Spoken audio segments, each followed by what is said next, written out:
ರಾಮನಗರದಿಂದ live ದೃಶ್ಯಗಳನ್ನ ನೀವು ನೋಡ್ತಾ ಇದ್ದೀರಿ. ಹುಟ್ಟೂರು ಸೋಮನಹಳ್ಳಿಯತ್ತ ಮಾಜಿ ಸಿಎಂ ಎಸ್.ಎಂ. ಕೃಷ್ಣ ಅವರ ಪಾರ್ಥಿವ ಸಾಗ್ತಾ ಇದೆ. ರಾಮನಗರದಲ್ಲಿದೆ ಈಗ. ಸಾವಿರಾರು ಸಂಖ್ಯೆಯಲ್ಲಿ ಅಲ್ಲಿ ಜನ ಸೇರಿದ್ರು. ರಾಮನಗರದ ಮಧ್ಯಭಾಗದ ಸರ್ಕಲ್ ತುಂಬಾ ಜನವೋ ಜನ. ಅಂತಿಮ ದರ್ಶನವನ್ನ ಪಡೆಯೋದಕ್ಕೆ ಜನ ಸೇರಿದಂತಹ ದೃಶ್ಯವನ್ನ ನೋಡಿದ್ವಿ. ಈಗ ಅಲ್ಲಿಂದ ತೆರೆದ ವಾಹನ ಮುಂದೆ ಸಾಗ್ತಾ ಇದೆ. ರಾಮನಗರದಲ್ಲಿ ಸೇರಿದ್ದಂತಹ ಜನ ಇದು. ಧೀಮಂತ ನಾಯಕನಿಗೆ ಅಂತಿಮ ನಮನವನ್ನ ಸಲ್ಲಿಸಿದ್ರು ರಾಮನಗರದ ಜನ. ಕಾವೇರಿ ವಿವಾದದಲ್ಲಿ ಕೃಷ್ಣ ಅವರು ಸುಲಲಿತವಾಗಿ ಮುಗೀತದು. ರಾಜ್ಕುಮಾರ್ನವರನ್ನು ಏನಪ್ಪ ಮಾಡ್ತಾರೆ ಅಂತಕ್ಕಂಥದ್ದು ನಾವೆಲ್ಲ ಪ್ರತಿದಿನವೂ ನೋಡ್ತಾ ಇದ್ವಿ. ಆದರೆ ಸುಖಾಂತವಾಗಿ ರಾಜ್ಕುಮಾರ್ ಅವ್ರಿಗೆ ಯಾವುದು ತೊಂದರೆ ಆಗದಂತ ಅದನ್ನು ಕರ್ಕೊಂಡು ಬರಬೇಕಾದ ಅವರು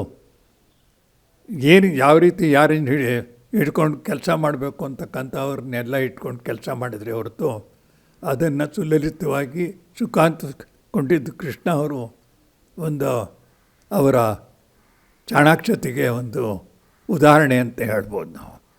ಹಾಗೆ ಕಾವೇರಿ ಗಲಾಟಿನಲ್ಲಿ ಕಾವೇರಿ ನೀರಿನ ವಿಚಾರದಲ್ಲಿ ಸೆಂಟ್ರಲ್ ಗೌರ್ಮೆಂಟಿಂದ ಅವತ್ತಿನ ಮಂತ್ರಿ ಇಲ್ಲಿ ಬಂದಿದ್ದರು.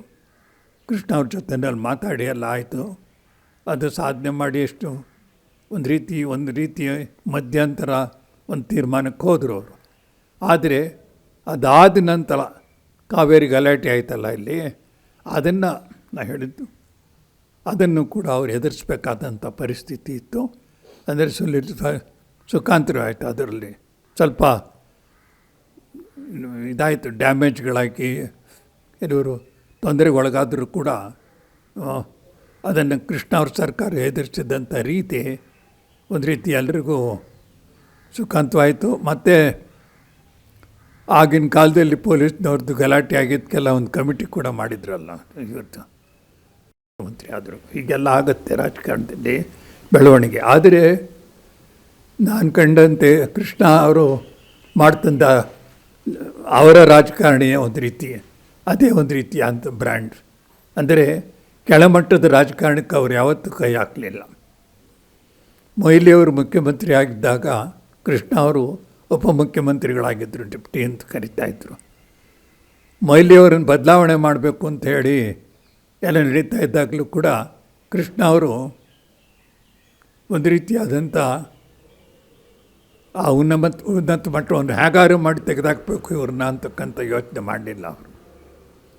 ಸೊ ಇಂಥದ್ರೆಲ್ಲ ಕೆಲವೆಲ್ಲನೂ ನಾವು ಭಾಳ ಎತ್ತರದ ಮಟ್ಟದಲ್ಲಿ ರಾಜಕಾರಣ ಮಾಡಿದಂಥವರು ಕೃಷ್ಣ ಅವರು.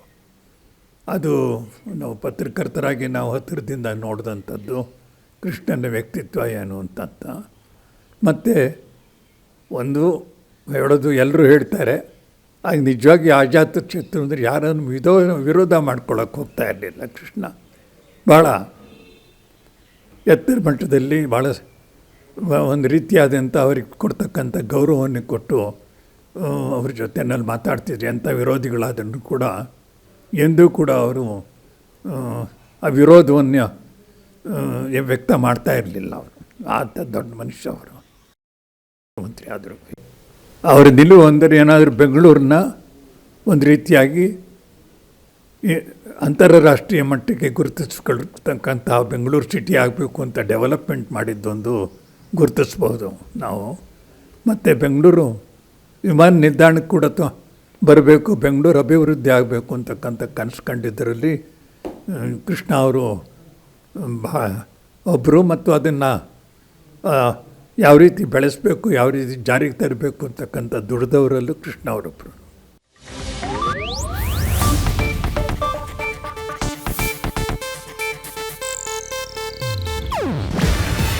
ಇದು ಏಷ್ಯಾನೆಟ್ ನ್ಯೂಸ್ ನೆಟ್ವರ್ಕ್ ಪ್ರಸ್ತುತಿ. ನೀವು ನೋಡ್ತಿದ್ದೀರಾ ಏಷ್ಯಾನೆಟ್ ಸುವರ್ಣ ನ್ಯೂಸ್.